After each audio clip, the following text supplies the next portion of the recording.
Welcome to the Women's Money Wisdom Podcast. I'm Melissa Joy, a certified financial planner and the founder of Pearl Planning. My goal is to help you streamline and organize your finances, navigate big money decisions with confidence, and be strategic in order to grow your wealth. As a woman, you work hard for your money, and I'm here to help you make the most of it. Now, let's get into the show. Just a quick note before we dive in. The information that we share is meant to educate and inspire, not serve as personalized financial advice. Everyone's situation is unique, so be sure to consult with your own financial professional for guidance that fits your life. And just so you know, the opinions shared in this podcast are my own and those of my guest, and they don't necessarily represent those of any organizations that I'm affiliated with. For more important disclosures, please go to our webpage at pearlplan.com. Now, let's get started. Hi, everybody. We're in for a treat today. I am joined by recently published author, although it's not her first book, and also fellow financial advisor, Cary Carbonaro. She's going to be talking about her book, which is all about women and wealth, as well as the lessons we've learned. We're going to share with you the lessons we've learned about how our profession of financial advice does and doesn't get women and what we need to do to change it. Cary is an award-winning certified financial planner with over 25 years of experience. She's the managing wealth advisor and women and wealth ambassador at Ashton Thomas, where she leads a multi-million-dollar financial planning practice focusing on empowering women.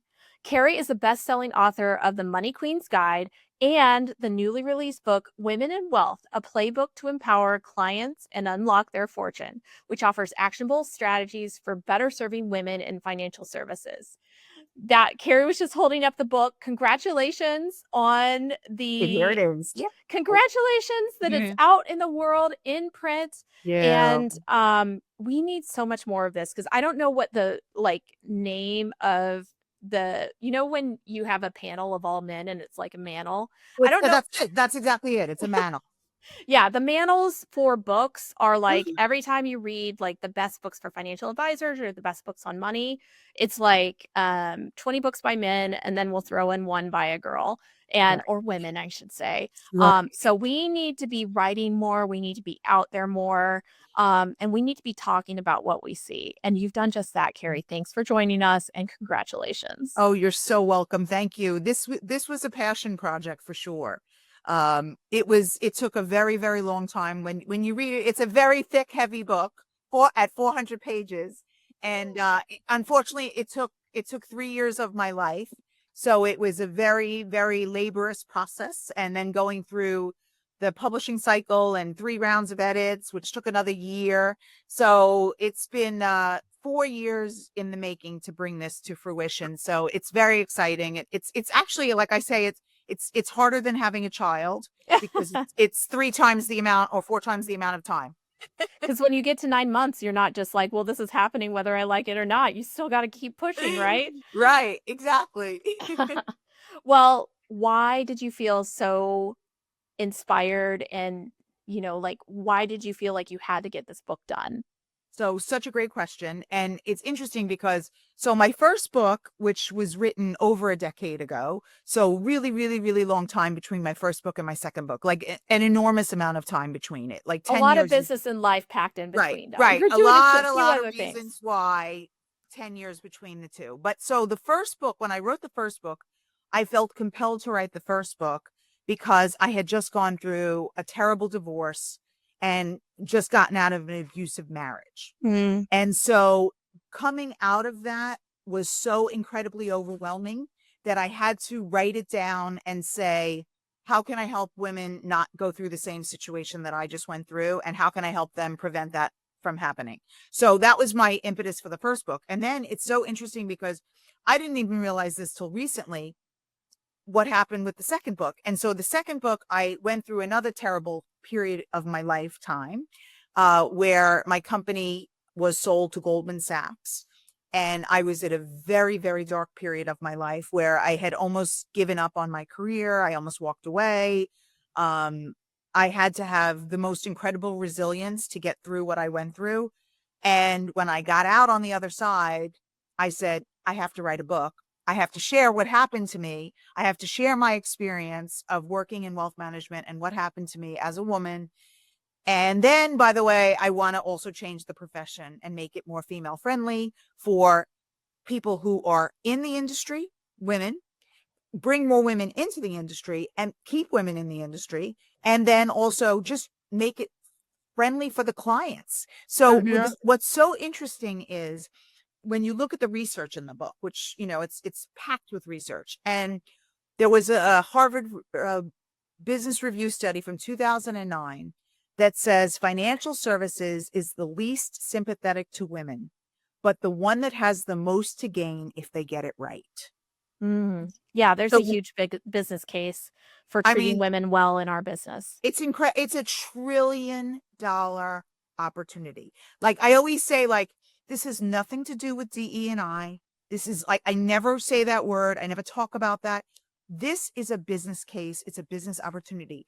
What other industry would you say, here's a $1 trillion opportunity on a silver platter, and then nobody wants it? Mhm. It's Nobody's true. taking it. It's true, and I mean, it makes it, dare I say, a little bit easier for someone like you or me who is growth Mhm. oriented, really focused on marketing, really Yeah. focused on communicating with people, getting the good message Yes. out, whether we work with people or not, Yes. because so many people feel excluded and unwelcome in the doors that they're actually being invited into. The people Yes. on the other side just don't realize that they are acting in a manner that doesn't feel invited to women and different people. Right. So that's actually the main reason I wrote the book. I wrote the book so that that doesn't happen.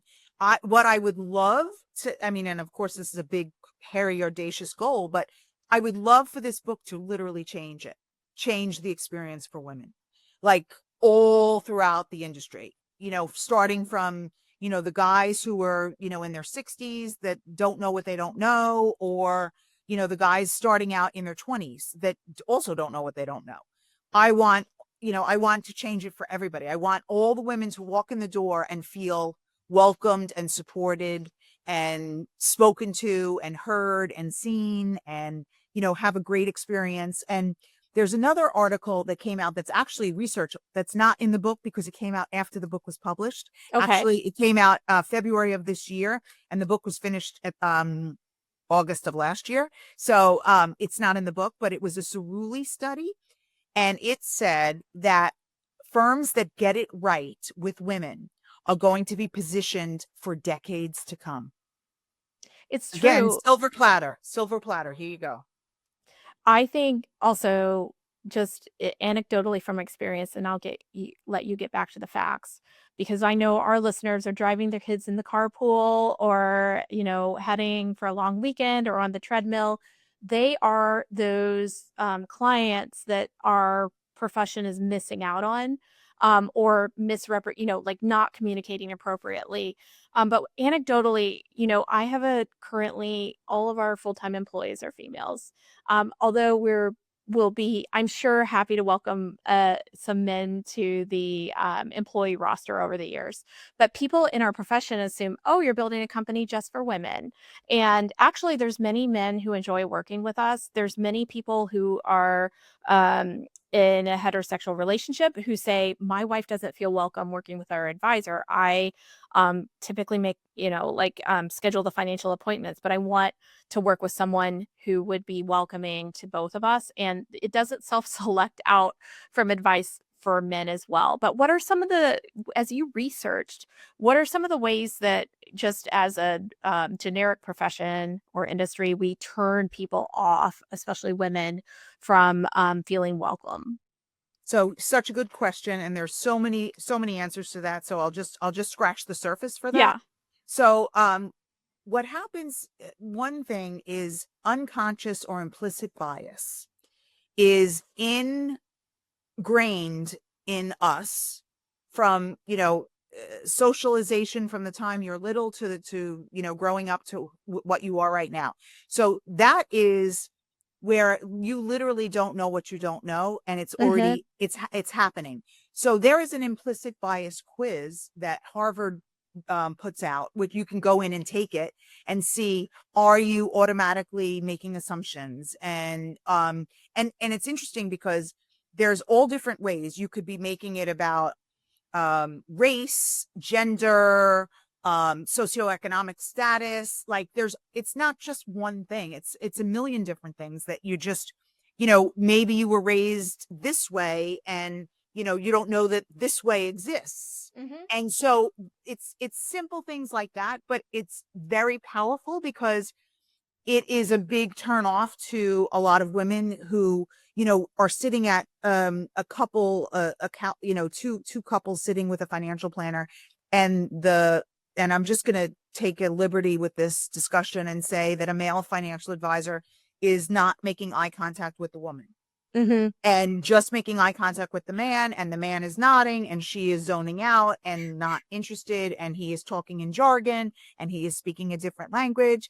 And our industry is very male language because it was created by men for men, and that's okay because that's the way it was. That's who the client was. But that's my point, is the future client is changing. It's already Mm-hmm. changing, and it will continue to change. So guess what? You have a new client, you have new language, you have new processes, you have new everything. Everything should be different to accommodate this new female client. So the female client doesn't resonate with beating the S&P 500. She doesn't care. I've never in my entire career had a woman say to me, I need to beat the S&P 500. Never once in my entire, 25-year career. I've had them say to me, I'm worried about running out of money. I'm worried about being a bag lady and homeless. The bag lady fear is real. More than 50% of women have it. It's a real thing, even if it's irrational, depending on how much money you have. I happen to have it. I know. So I can talk about this fear, addressing that fear, things that keep women up at night are related to life events and life struggles, and they have no time, and they're raising children, and they have jobs plus raising children and taking care of the house and everything else that falls on a woman. So and then you have all the strikes against women in general, pay wage gap, the wealth gap, which by the way is $1 million over a woman's lifetime for out of the workforce caregiving for children, having children, and caregiving for parents. $1 million right there. Then, women spend over $250,000 more in retirement on healthcare. Then we've got retire with 2/3 less, lower Social Security. Women have, and I hate this one, but it's true. Unfortunately, we have a confidence gap. Women have the confidence gap. Which is, that whole women will apply for a job if they have 10 out of 10 Or 12 of out the of 10. Yeah. qualifications. Right, exactly. They have to have more than what's listed. And a man will apply with 2 or 3 out of the 10. So, I mean, that's a real thing that's been around a long time. And then women, invest less. They feel more comfortable with cash. We have to get them over that hump, and because they feel the loss more because they have so much, their nest egg is so precious to them because it took them so much to get it, that it's harder for them to, lose money. And again, we know that the losing money is only a short-term thing. If you zone out to 10 years, there's never going to be a period in time where in a balanced portfolio, a woman's going to lose money. Like it's not going to happen. Not on my watch, and not on your watch, unless they're in a single stock that goes bankrupt or a Ponzi scheme, none of which is happening with a CFP professional. Not happening, Right. not happening. So there's so much emotion also around the money for women, and for me, when a client hires me, it's usually during a terrible time in her life. A divorce, a death, a disability, a job loss. It's always something terribly negative. And I always say, I wish a woman would come to me when the sun is shining rather than when it's raining. And she always comes to me when it's raining. And it's okay because we have empathy. I'm going to get her through this. I used to call it trauma bonding, but now I call it resilience bonding, Oh, I love it. which is when you get them through the most difficult period of their life and they come out stronger on the other side, and you are with them and you are the reason that they come out on the other side. They will be with you for the rest of their lives. You are going to be resilience bonded, and it's totally positive rather than trauma bonding, which is a negative word. Even though it's pretty much very similar, it's just a Mhm. matter of the wording. But it is similar. And trauma bonding is a negative, meaning like you're trying to like twist their arm or do something like, in a negative way. And that's not at Right. all what we do. That's amazing. I think that it's true. So many times you start working with people because of a transition, and in so many cases those transitions are extraordinarily disruptive, even when they're positive transitions like an Right. inheritance. But if you're sitting in your car listening and having wanted to go through the process of financial planning and it's not that rainy day, there's no time like the present Absolutely. because you can really be impactful. You can make yourself safer for the future, but you can also capitalize on opportunities that may not be there on that rainy day. So I always encourage people to be, incremental and get started. Absolutely. There's absolutely no time like today. Like, that's it. We've Start listed now. off all the things, all the knocks we have against us. When you're a sandwich generation, the sandwich is often the female. Right. We are living longer with Oh, yeah, oftentimes less I actually resources. I didn't even put that in there. And you're right. And that is another one of the things is the longevity. So Mhm. so we could be actually women, we could be retired for longer than we worked. And when I tell people that, they're like, what? And I'm like, think about it. How many years did you work? And then if you're living to 100 or past 100, you could potentially be retired for longer than you worked. Yep, absolutely. And also, though women are really emerging as power brokers, we now have the concept of the female breadwinner, or Yes. oftentimes I work with double breadwinner families where both partners are career oriented and making powerful decisions in the workplace. They have extraordinary human capital, and yet we were raised with a tool set that may not have equipped us to make more complex financial and investment decisions. Even though we have all of that capability, genetically and as a decision maker, we haven't been told that this is something that we can do. So what did your research show about these types of people? So it's so interesting. I'll tell you exactly a story just from the other day from a client of mine I work with almost exclusively um breadwinning women. Like that's my main demographic. Because they say you mirror your clients, and Yeah. that's what I am. So Mhm. it's what I attract. And I had one of my very high wage earner women say to me, Cary, just because I know how to make it doesn't mean I know what to do with it. I thought that was perfect. I'm like, that's exactly right. Nobody, like, just because you're great at your job and you know how to make money doesn't mean you know what to do with it. And that's where we come in, because we're going to tell you exactly what to do with it, how to protect yourself, where to put it, so you can sleep at night, and everything else to make sure that all your ducks are in a row, and how they're working together. Yeah, and you can manage multiple priorities. I think that is one of the things that a financial planner can bring to the table is that you have a lot of options when you're successful. But knowing, should I focus on the kids' school or my retirement first, or paying off this debt, et cetera, it becomes complicated if you don't just have one decision to make or kind of one stream of consciousness to focus Right. on. Or what I was going to say, all of the above to that answer, to that Yeah, I question. mean, often it's You like know, yes, and we show how you can avoid blind spots by addressing more things, but it's also can be very overwhelming when you're trying to figure that out on your own. And I feel like society gives, there's a lot of really great DIYers out there who love personal finance as a hobby or investing as a hobby, who tell everybody else who don't necessarily consider it a hobby that their hobby needs to be the avocation of the other people. And so paying for services is not inappropriate when it comes to investment and financial decisions. right. And here we are, we're, 50-year-old profession. So, we're relatively new.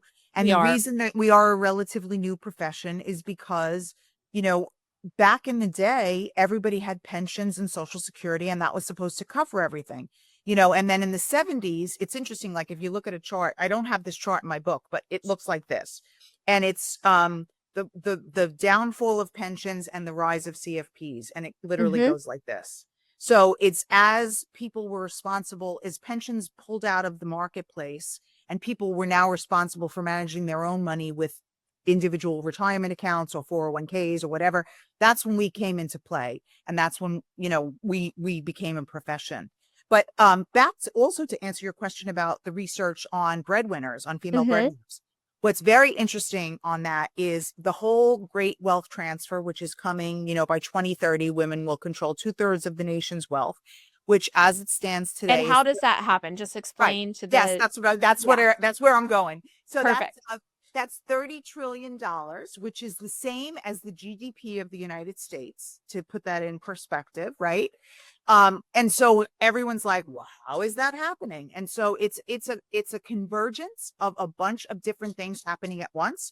So one is the fact that our longevity, because Mhm. we are outliving our spouses and our parents, um, we're getting from and inheritance from parents and inheritance from spouses, outliving spouses. So that's one of the things. Second thing is that women are starting businesses faster than men right now. So the entrepreneur is happening. Then we also have gray divorce. So, Mhm. which is older people, the fastest growing segment is over 50 years old getting divorced and then getting money transferred through that. And then my favorite out of all of them is that females will finally be a majority breadwinner in the United States by 2030 for the first time ever in history. So Wow. that's my favorite stat.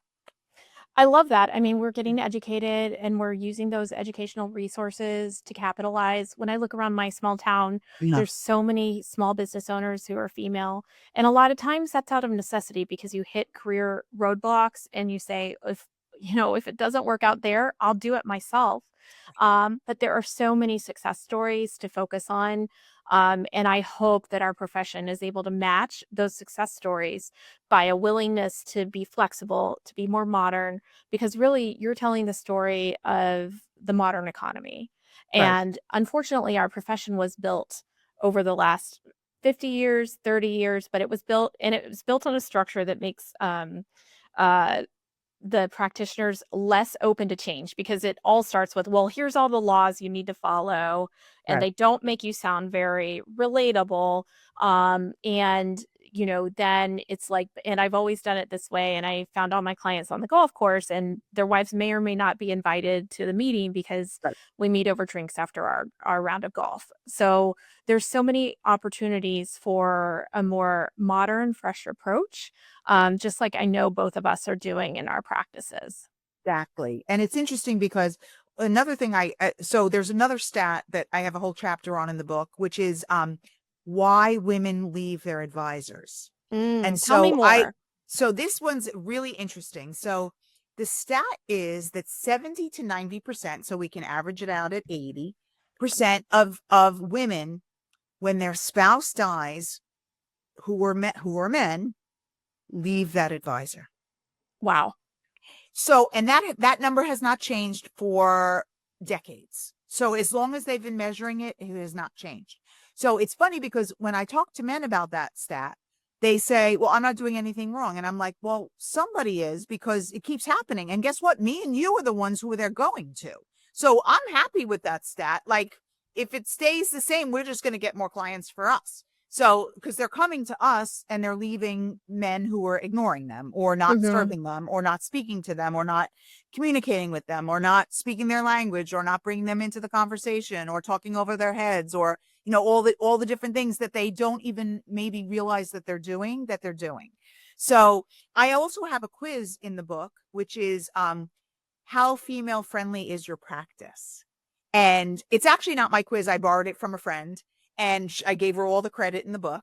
But it's a 20-question quiz and you can see, okay, there's things I'm doing that I had no idea that I wasn't doing, like having a separate meeting with the woman rather than just the couple, and people are like, what? And I'm like, yeah, do you have a separate meeting? And they're like, I never did that in my life. And I'm like, why don't you start? Or having a woman on your team, or looking at it from a woman's perspective, like with a gender lens, or if you don't understand where she's coming from, ask a woman. Maybe she can tell you where she's coming from. So, I mean, there's just so many things related to that whole topic that if men start to practice what's in the book, they're going to get it right. I And want that for right, everyone me because we too. don't have the capacity to serve everyone. Neither of us do, although we are, I know, both rooting for the success of women in our profession. But we really need that. It's a blue ocean where Right. if we can service more and service more people in a way that they need to be served, then that is better outcomes for American households. That is better Yes. outcomes for the business practitioners. It's win win win, and that's why we're I devoting say time that to all this. the time. I literally say win, win, win all the time. And then another thing that's fantastic for women, which is another amazing thing about women and for women and related to our profession, is that women are more philanthropic than men, which is Mm, another creating win-win-wins. yes. Where if you're talking to the woman about putting charitable gift annuities or charitable remainder trusts and like all these amazing things where you're making the world a better place, and you're giving them tax savings, and they're getting all this great benefit from it. It's amazing, and women love that stuff. And also women love values-based investing too. So Mhm. that's another whole subject where, you know, if have you ever asked your women clients? Because I hear a lot, oh, nobody ever asked me about that. And I said, do you ask your women clients, would they like to tie their values to their portfolio and Mhm. see what they say? I don't think there was one woman on the planet that would say, tell me more, or who would say no right off the bat. Like, I think everybody would be like, what does that mean? Sure. Explain it to me. Yep. And then we talk about, what we exclude, what we include, anything that's going to be impactful to them, that they can feel like they're part of this. This is part of you. This money is an extension of you. It's so true. I think that, yeah, that philanthropy really makes a difference. Being with an advisor that asks about philanthropy, being with an advisor that asks what's meaningful or important to you, whether it's building or purchasing your second home or teaching the golden rule to your grandchildren, which was one of my Right. favorite goals that one of my clients had once. Financial planning is, if done right, is about possibilities. It's not about, well, we're both accountable for dollars and cents and performance on a statement. It is about so much more than that. And if we can teach more people to have that perspective, then it again, the world will be a better place. The impact will be measurable. Exactly. Well, and I believe that with this great shift that's coming and this upcoming wealth transfer, I do believe the world is going to change if women are controlling the nation's wealth. I mean, it's going to be a super exciting time to be alive. And it's interesting because with my bad experience that I had where I almost gave up, I said, I can't give up. I have to be here for this great wealth transfer. I've been talking about this for over a decade. I have got to be here to experience it. So I am waiting with open arms as it happens and it unfolds around us over the next 5 years.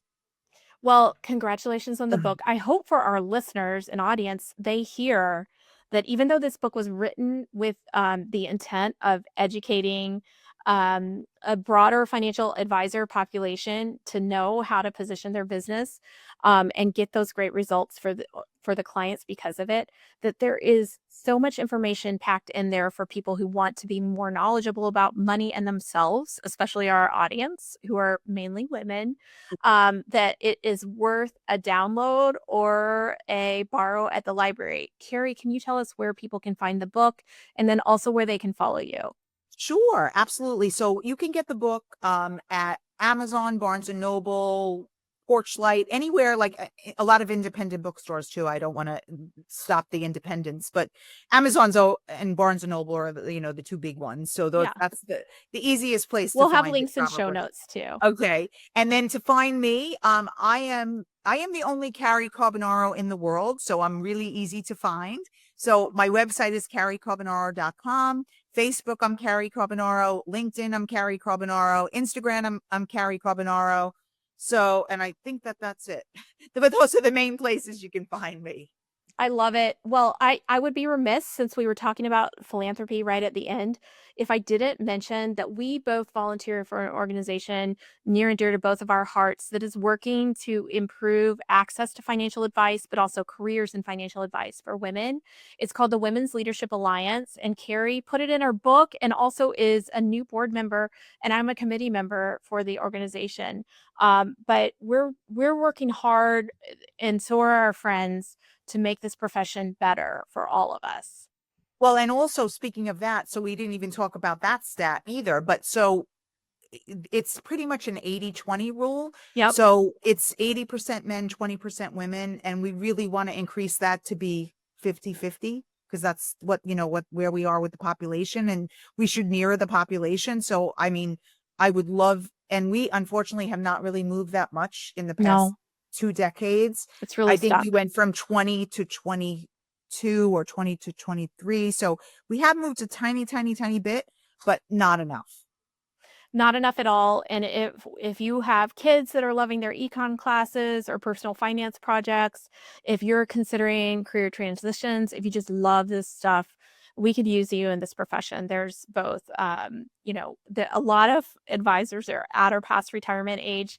And then also there is this gap in terms of participants as female professionals. So we're trying to close that gap. But if you're curious, please reach out to a female CFP or the Women's Leadership Alliance. Yes, or either of us. Yes, absolutely. Well, Cary, thank you so much. It's so good to meet you. I've wanted to meet you for a while, and I really appreciate it. It was so nice to be on with you. Thank you so much, Melissa.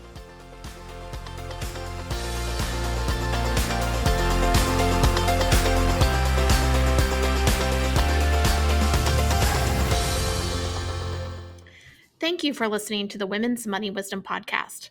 If you found value in this episode, the best way you can support the podcast is to forward an episode to a friend or leave a review. Go to pearlplan.com and the podcast link to get all the resources and links mentioned.